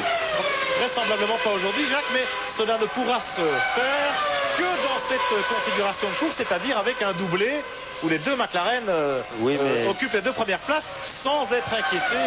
Bien sûr, mais Pierre, il faut savoir que Mika Hakkinen ne dispose que de 6 points d'avance sur Michael Schumacher, que la prochaine course c'est Monaco et qu'à Monaco Schumacher va être redoutable. Alors si on peut engranger des points, 10 points aujourd'hui, 4 points Schumacher, il y aura 10 points d'écart entre les 2 hommes, ce qui fera la différence d'une course. Et je pense que chez McLaren et Mercedes, on a pensé déjà à ça et que Coulthard finira 2e de cette course, évidemment si la McLaren d'Hakkinen va au bout. Alors Hakkinen, il va prendre un tour à Villeneuve et Herbert, qui sont eux-mêmes en bagarre, pas évident. Oh oui, mais enfin il a devant lui des gens qui connaissent la course, il va pas avoir trop de problèmes, quoique là, c'est pas passé tout de suite. De toute façon, il va pas prendre de risque. Oh non. Oh là. Johnny, et voyez ce qui peut arriver quand on suit une voiture d'aussi près. Là, peut-être qu'Herbert, en freinant très tard, aurait pu faire un tête à queue et à ce moment-là, Hakkinen aurait pu le percuter. Alors on est toujours très très prudent quand on suit une voiture. On est plutôt inquiet. Alors on ne veut pas se rapprocher trop, mais pour doubler, il faut être très près et on n'est pas à l'abri d'une erreur du pilote qui vous précède. Alors Hakkinen, et je crois qu'Herbert l'a vu dans le rétro, mais il freine ça. Johnny, allez, il le laisse passer. C'est bon. Très fair play Johnny Herbert. Vous avez vu, il a pris son temps, Hakkinen. Ouais, mais ça fait pas des affaires d'Herbert parce qu'entre temps Villeneuve creuse l'écart. Mais enfin Villeneuve va peut-être perdre quelques plumes aussi quand Hakkinen le doublera. Marc Minardi, vous êtes chez Stewart où on doit commencer à décompter les tours. Oh que oui. Et regardez, ici c'est la télémétrie derrière, le moteur Ford P4 de Rubens Barrichello, il va très bien. Et puis dehors, là, à côté, il y a des mécaniciens qui sont sortis. Lui vient de rentrer. Regardez ceux qui sont derrière le camion. Eh bien, ils sont venus griller une petite cigarette. Ils sont très calmes. On est très serein apparemment en ce moment chez Stewart Ford. Bonne description, Marc, parce que nous on n'a rien vu. Sur la piste, il faut dire que ça se bagarre. Villeneuve avec Schumacher, avec Hakkinen, qui veut le doubler. Mais Villeneuve, il est en bagarre pour marquer ce petit point, pour sauver l'honneur dans le Grand Prix d'Espagne. Et il ne voudrait pas se retrouver en difficulté face à Johnny Herbert, son concurrent direct. Pour cette fameuse 6e place. Alors Hakkinen prend son temps, certes, mais Coulthard n'est jamais qu'à 7-8 secondes derrière. Dans la ligne droite peut-être, comme avec Herbert tout à l'heure. C'est étonnant de voir la Williams comme ça. Regardez, ça marche le moteur. Il a du mal Hakkinen à doubler. Ah ça y est.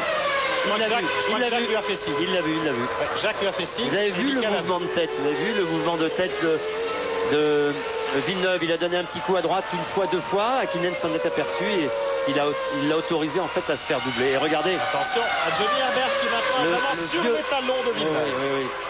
Alors je suis un peu inquiet pour Olivier Panis à m'enseigner. Il a rectifié le tir, il est en 1,27, il a dû être gêné. Il tourne en 1,34 le tour précédent, mais il est en 8e position, Olivier. Regardez Herbert qui essaye de faire l'extérieur à Villeneuve. Et ça passe pas. En fait, je crois qu'il s'est loupé et qu'il a été obligé de se déboîter pour pas rentrer dans les fesses de Villeneuve. Il a voulu être un peu opportuniste après le dépassement d'Hakkinen. Bon, on va suivre cette bagarre évidemment pour la 6e place jusqu'au bout. On va suivre aussi la course en tête parce que rien n'est joué. Il reste 10 tours dans ce Grand Prix d'Espagne. Nous marquons une dernière pause avant de revenir à Barcelone pour vivre le finish de la course. À tout de suite. Les Allemands. Jean Alesi qui est maintenant en 10e position. Ouais, allez-y 10e, Ralf Schumacher 11e avec la Jordan et Frentzen 12e. Voilà, et devant vous avez la voiture de Trulli. Trulli 9e, donc ça sera bagarre pour la 9e place. Regardez, un joli petit paquet. Et il est tout prêt, hein, Jean, il est tout prêt de Trulli. Oui, il va y aller. Rassurez-vous. J'aimerais bien voir les images quand même de dépassement de Coulthard. Ouais. Ça m'intéresserait plus que celle-là, mais enfin bon, on est content de voir Trulli et Jean Alesi. C'est pas évident. 9e, 10e, 11e, 12e à l'image. C'est plutôt rare. Oui, on préfère avoir 1, 2, 3, 4, mais bon. Ouais. Faut pas rêver, Jacques. Non. Entre le premier et le deuxième, l'écart est monté à 7 secondes et demie. Alors qu'il était de moins de 6 secondes avant que Coulthard ne rejoigne Villeneuve et Herbert. Voilà Trulli, allez-y.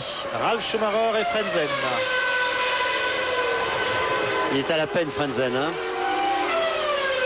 Il est parti loin. Il a tout perdu en début de course. Ça forge le caractère. Ça leur apprend le métier.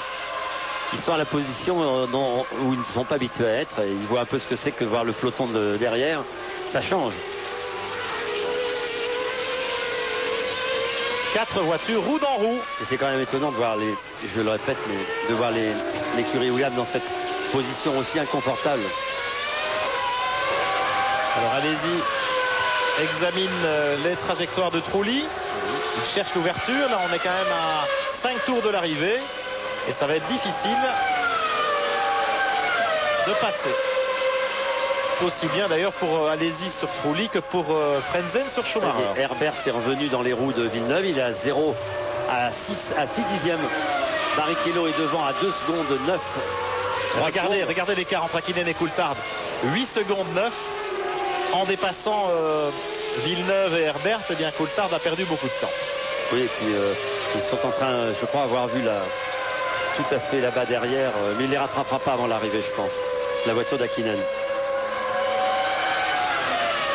Hakkinen, Coulthard, Schumacher 3e, Michael Schumacher avec la Ferrari est à 44 secondes. Alexander Wurz toujours 4e sur la Benetton Mecachrome à 57 secondes. Il est revenu, il marche un peu plus vite depuis quelques temps, pas loin d'une seconde au tour plus vite que Michael Schumacher. C'est pas non plus perdu pour lui la 3e place, il reste 5 tours. On ne sait jamais. Barrichello 5e sur la Stewart Ford. Jacques Villeneuve 6e avec la Williams. Johnny Herbert 7e sur la Sauber Petronas. Il va y avoir de la bagarre pour cette 6e place. Ce point est tellement important pour les pilotes, parce que la 7e place c'est la plus mauvaise. Il n'y a rien. Rien. On s'est bagarré de la même façon et on n'a rien à l'arrivée. Alors qu'un point pour une équipe, pour les mécaniciens, pour les ingénieurs, les sponsors, c'est très très important. Alors on a remarqué juste avant l'interruption publicitaire un petit incident sur la Williams de Villeneuve, Jacques. C'est la trappe de carburant qui est restée ouverte. Oui, ça avait été déjà le cas à Imola, je crois, et ça se referme après. Alors évidemment, c'est un petit système automatique qui est censé ouvrir la trappe automatiquement quand il arrive au stand. Et puis à une certaine vitesse, la trappe se referme. On enclenche la 2e, je crois, et la trappe se referme automatiquement. Ça n'a peut-être pas fonctionné en repartant des stands après le 2e ravitaillement de Jacques. Voilà. Et là, c'est Coulthard aux prises avec Barrichello. Barrichello 5e, Coulthard 2e. Les McLaren ont largement dominé leur sujet, mais il a un petit peu de mal à dépasser Barrichello, Coulthard. Chez McLaren, regardez, on passe les panneaux, les écarts, on a 3 tours de l'arrivée d'un nouveau doublé des flèches d'argent, absolument irrésistible ce week-end en Espagne. Et voilà Hakkinen dans le trafic, dans le peloton dont on parlait, les 4 furieux là qui bagarrent pour la 9e place. Trulli, allez-y. Il est là-bas, Ralf Schumacher, Frentzen. Et attention Hakkinen, les 2 derniers tours vont être assez intéressants parce que pour Hakkinen c'est le casse-tête chinois. Ça passera pas, c'est la muraille de Chine plutôt à franchir. 4 voitures à doubler, c'est pas évident. Et Coulthard derrière, il doit passer Barrichello. Et puis après, il a la voie libre. Nous sommes dans le 62e tour. Jean est prêt, hein. Regardez, Jean, allez-y. Hakkinen, est-ce que Frentzen l'a vu? Une voiture de passer. Oh non, il l'a pas vu. Il l'a vu, mais il a autre chose à faire. Il a autre chose à faire, enfin, oui. Il n'a rien à dire parce qu'il est loin, il n'y a pas de point à prendre, donc il doit ouvrir la porte. Il l'a vu, voilà, il ouvre la porte. C'est déjà trop tard, regardez. C'est un temps, enfin bref. Hakkinen a perdu du temps. Bah, bien sûr, c'est un peu long. Alors Coulthard, il en est où? Il était à 9 secondes. Il est à 11 secondes. Oui, il a perdu du temps derrière Barrichello aussi, Coulthard. Pas facile à doubler la Stewart Ford. Oh, Olivier. On arrive. C'est incroyable. Ça fait 3 grands prix. Ouais, on arrive 5 tours avant la fin. Il y a moins de 5 tours de l'arrivée. Ouais, la Prost Peugeot abandonne. Voilà. C'est la 3e fois en 3 courses. Exactement. Regardez, on revoit le ralenti, Jacques. Un blocage. Oui, qui est dû. Il y a un problème moteur ou boîte de vitesse. On le saura tout à l'heure, mais c'est ce qui a provoqué cette fumée. Voilà. Olivier est évidemment dommage. Les efforts pas récompensés. Olivier Panis qui occupait la 8e place, mais qui avait bien tenu la cadence par rapport à ce groupe là en bagarre pour la 6e place et qui abandonne en vue de l'arrivée une fois de plus. Il vient de passer Ralf Schumacher. Ouais. Ça va, il a mis 2 voitures. Regardez, Coulthard est à 9 secondes, il reste 3 tours à peine. Hakkinen la course gagnée évidemment, mais ça va quand même être assez stressant, Jacques, pour un pilote en tête du Grand Prix de se dire attention, il faut encore que je double, allez-y quand même. Qui est là. Il pense 3 points qu'il aurait pu avoir. Peut-être même 4. Peut-être même 4. Ça y est, Hakkinen s'est débarrassé de Jean. Jean, qui l'a vu. Frentzen klaxonne toujours derrière Schumacher. Il va klaxonner longtemps, je peux vous dire. Regardez la Williams, elle est très instable. Très difficile à conduire. Jacques Villeneuve s'en sort un peu mieux que Frentzen ce week-end finalement. Oui. Avec le petit point de la 6e place. Même si Johnny Herbert est toujours dans son sillage. Alors là, c'est Trulli avec la Prost Peugeot rescapée. Hakkinen se montre dans les rétros. Coulthard. Ah, donc Hakkinen. Non, c'est Hakkinen, pardon. Oui. Trulli l'a vu. Et voilà pour Hakkinen, il peut respirer maintenant. Hein. Il reste 2 tours. Et les 4 voitures sont maintenant entre lui et Coulthard. Coulthard est revenu à 7 secondes. Ah ouais. Mais il va avoir la muraille de Chine à escalader à son tour. Il vient de réaliser son meilleur temps, il est 24-7. Alors que le meilleur tour de Mika est 24-2. Donc 23-9 même. 23-9. Le record du tour de Mika Hakkinen. Hakkinen, Coulthard, Schumacher. Wurz, Barrichello, Villeneuve. Les 6 pilotes qui vont marquer des points au terme de ce Grand Prix d'Espagne. 5e manche du championnat du monde. Un championnat du monde qui est loin d'être joué malgré la domination des McLaren Mercedes. Parce que Michael Schumacher parvient à limiter les dégâts avec brio. Comme d'habitude. Et là, il va monter sur le podium, marquer 4 points, très utile. Le pilote Ferrari est là, la Ferrari est... Et puis les 2 prochains Grands Prix, Jacques, à Monaco et puis à Montréal, sur des circuits qui seront peut-être plus favorables, si pas à la Ferrari, certainement à Schumacher lui-même. Ah, ça c'est sûr. C'est sûr, et c'est pour ça que c'était important pour Hakkinen aujourd'hui de se retrouver en tête de ce Grand Prix, de prendre ces 10 points si importants qui vont le laisser à une course d'avance. On ne sait jamais ce qui peut arriver à Monaco. Monaco, c'est un circuit dangereux, difficile, où l'erreur est vite pénalisante. Et c'est bien que Hakkinen ait réagi au bon moment. Villeneuve est revenu maintenant sur les talons de Barrichello. Bataille pour la 5e place désormais. Villeneuve qui a pris un peu de champ par rapport à Herbert. Oui. Mais qui va essayer peut-être de souffler la 5e place au sprint à Barrichello. Mika Hakkinen, lui, n'a plus que quelques centaines de mètres à parcourir pour voir le drapeau à damier et pour remporter sa 3e victoire de la saison en 5 courses. Excusez du peu. Attention. Ce sera aussi la 4e victoire de sa carrière. Hakkinen avait remporté le dernier Grand Prix l'an passé à Jerez. Le Finlandais volant Mika Hakkinen sur la flèche d'argent McLaren Mercedes. Toujours content de voir Hakkinen remporter un Grand Prix. Quand on sait que cet homme était entre la vie et la mort. Entre la vie et la mort il y a 2 ans, 3 ans. Après l'accident d'Adélaïde. Il revient de loin. On est content pour lui. Voilà. Dernier virage pour Mika Hakkinen. Chez McLaren, on est debout sur le muret des stands. Le drapeau à damier qui salue le passage du vainqueur de ce Grand Prix d'Espagne. David Coulthard, 7 secondes derrière son équipier. Le voilà, David. Deuxième place pour l'Écossais. Un nouveau doublé. Barrichello est là.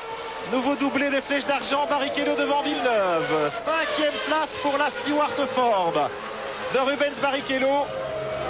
Une sympathique performance qui en appelle d'autres. Michael Schumacher maintenant sur la Ferrari avec la 3e place en point de mire. Ce sera un podium âprement gagné parce que Schumacher a quand même été pénalisé d'un stop and go dans ce Grand Prix. Et malgré ça, il limite les dégâts avec cette 3e place et les 4 points qui l'accompagnent. En tout cas, la stratégie des pneus Pierre a été évidente. 2 arrêts pour tout le monde. Bridgestone, Goodyear, égalité totale. Alexander Wurz va franchir la ligne dans un instant en 4e position sur la Benetton. Barrichello 5e, Villeneuve 6e. Voilà donc Hakkinen dans son tour d'honneur. Il est content. Le public il y en a des drapeaux. L'applaudit. Beaucoup de drapeaux finlandais. En effet, il a beaucoup de supporters, Mika. Et il est heureux. Bravo à tous. Bravo Hakkinen. Voilà pour ce Grand Prix d'Espagne. On se retrouve dans un instant au pied du podium.